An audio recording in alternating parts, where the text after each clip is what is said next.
dating Mexico City sa CMCA. Magandang umaga sa lahat. Ako si Chelsea. Nandito si Mikey para sabihin sa inyong lahat ang weather na yon at para bukas.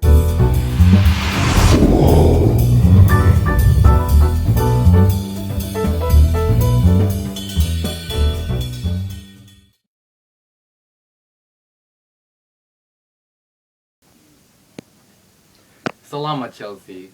Kumusta? Ako ay si Mikey at magbibigay ko ng panahon para sa ngayong araw at bukas. Ang araw na ito ay magiging mainit. Ang pinakamataas na temperature ay 80 degrees at ang pinakamababang temperature ay 75 degrees. Bukas naman ay magiging mainit ulit. Ang pinakamataas na temperature ay 83 degrees at ang pinakamababang temperature ay 72 degrees.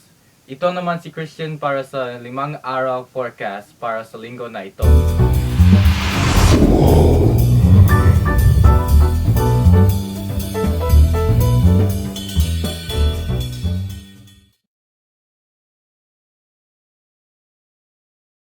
Magandang umaga. Ako si Christian Paulo para magbigay ulat panahon sa susunod ng 5 araw.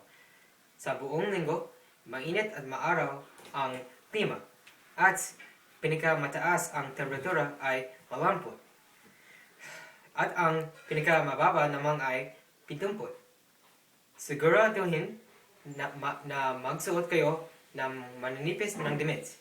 Ito ang inyong ulat panahon sa buong linggo. Balik sa iyo, Mikey. Salamat, Christian. Magbabalik kami pagkatapos ng ilang patalastas.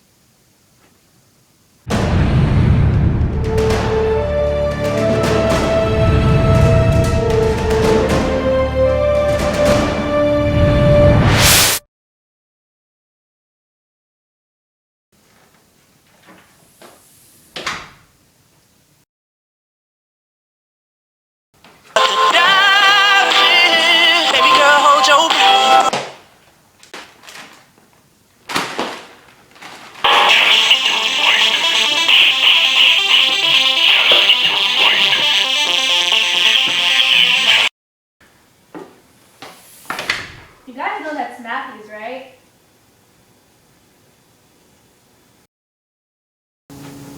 Lahat ay gusto ang fritos.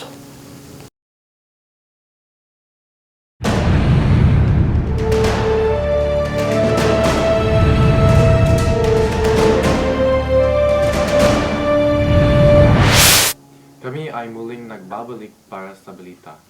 Ito naman si Angelique para sa weather information.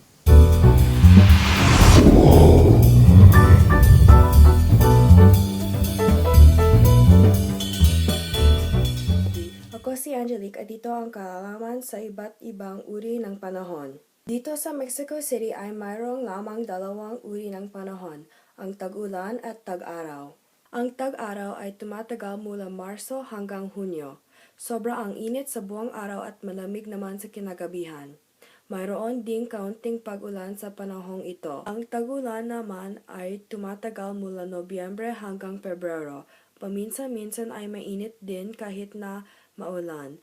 Karaniwan ay mayroong pagkulog, pakitlat at malakas na pag-ulan ang panahon na ito.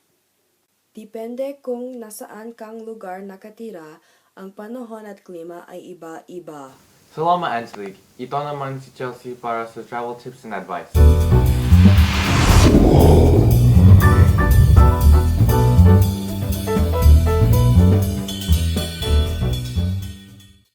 Maging isang perpektong oras upo ang pumunta sa beach.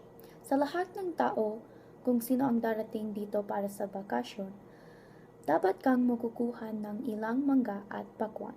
Ang sarap! Dahil ito ay magiging mainit, kailangan mong magsuot ng shorts at tsinelas. Itong eksklusibong balita.